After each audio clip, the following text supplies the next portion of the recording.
But speaking of the competency issue, I don't think it's limited to this administration. I mean, the Biden administration wasn't doing such a great job either.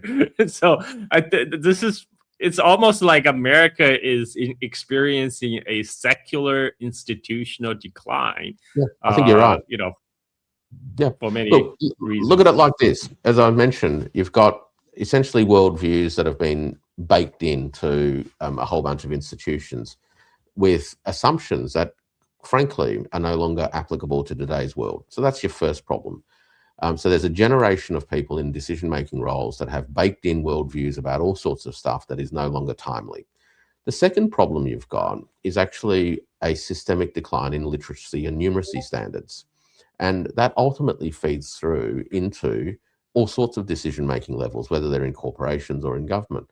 The literacy and numeracy data from the United States shows very clearly a secular decline in standards.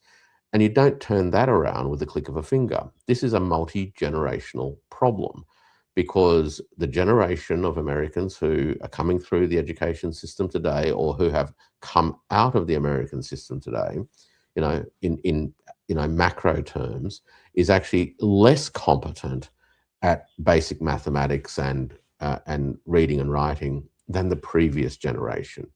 Now, that, from a competency point of view, would, from my position, raise serious alarm bells. If I was an American, I would be concerned about it. If I'm not an American, I would also be concerned about it because a diminished competency in American elite decision-making leads to a greater propensity for American decision-making to be made on fly-by-the-seat-of-your-pants basis, which creates all sorts of risks for not only Americans but everyone else in the world. And people should be concerned with an increasingly ratty American decision-making system. But Dr. Powell, it doesn't matter if the American people are growing dumber and dumber because we have AI now. All those people can be replaced. We'll have AI that can doing the works of thousands of PhDs. Once we achieve AGI, American dominance will stretch for another 1,000 years. Well, that's the talking point of all these proponents of AI investment right now. What do you say to that? Well, pigs will fly before that happens. And in terms of AGI, that's a different discussion to have, I think. But the promises made around AGI, I think, are premised on false foundations. The idea that AI can, of course, replace a whole bunch of work is true. It doesn't need to be AGI equivalent to be able to do that. And the kind of work it can clearly replace involves routine work, whether it's routine work at a manual level where AI can support robotics, but also at a non-manual level, paperwork, information systems, decisions, and all of that. The risk, I guess, when you start to do this is social disruptions and what that might mean. Sure, a lot of people could be made unemployed quite quickly. Will those people sit back and just accept their fate? Is this something that, displaced Americans and American communities will eventually say, yeah, well, here I am on an unemployed scrap heap, scratching around for the meager crumbs of the tables of the techno-oligarchs, but it's all okay because really the American dream's still there, and I've just got to work hard and maybe I'll punch through the systemic ceiling. Well, maybe at that point in time there will be more people ultimately realizing that they've been sold a pup in terms of the promises of technology, but also in terms of how the technology is institutionalized and governed.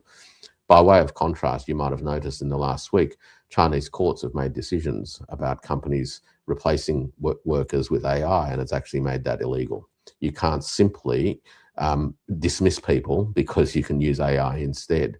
Now, that's a statement of a philosophical nature, as much as it is a statement about the concerns for social stability, individual welfare, the role of work as part of, a healthy society and a healthy person, right? That sense of worth and contribution. So, we are at lots of little inflection points that have path-dependent consequences, and one of these is going to be around this issue of how do we uh, articulate humans and human-anchored processes to this world of artificial intelligence and artificial intelligence-enabled computation.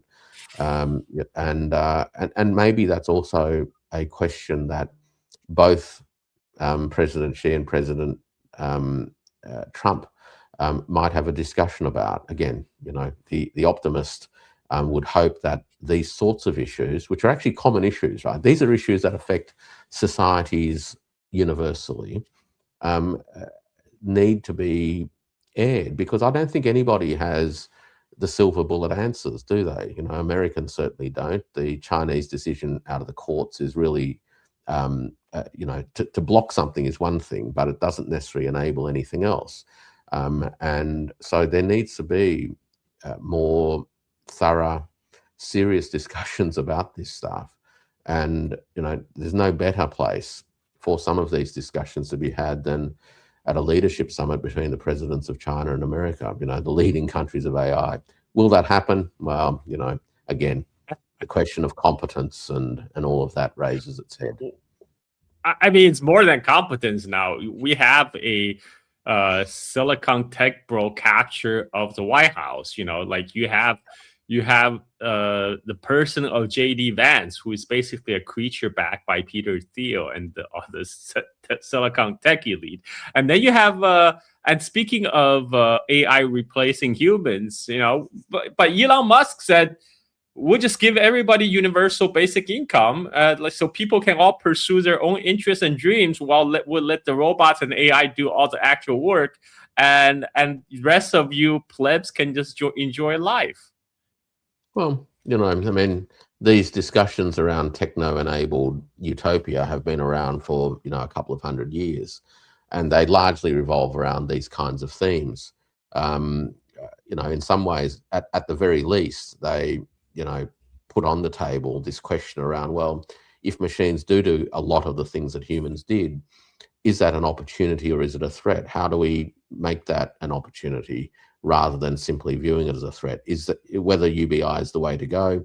Well, there's clearly going to be debates around around that, but the fact that these discussions are starting to be aired, I think, are probably more important right now than the fact that we don't necessarily have, the answer or that sort of suite of answers that different societies might want to examine and look at ways in which they can embed them into their institutions. But you can't put your head in the sand with this stuff, and you need to, and in the interests really of people across the globe, given that this technology has the potential to obviously be global in nature, these are discussions that must be had, and you can't. Well, here I am saying you can't. Well, of course it can happen, but I'd rather not see a discussion that is hijacked by the tech bros, the oligarchs, who kind of view technology and their control of technology as somehow this benevolent capacity that they have to govern the plebs. And the Palantir Manifesto, for example, which really goes down this path, which I think is incredibly dark and actually incredibly dangerous. This idea that there is a certain side on technology that's right, and it must arm itself and people to beat the other side. Well, in many ways, of course, that's running the complete opposite of what this technology supposedly promises. But it's also clearly a very dangerous pathway where a small group of people who subscribe to some of these ideologies, people might want to, search for dark enlightenment, for example, which plays a not insubstantial role in the background for some of this thinking that comes out amongst the sort of techno-oligarchs.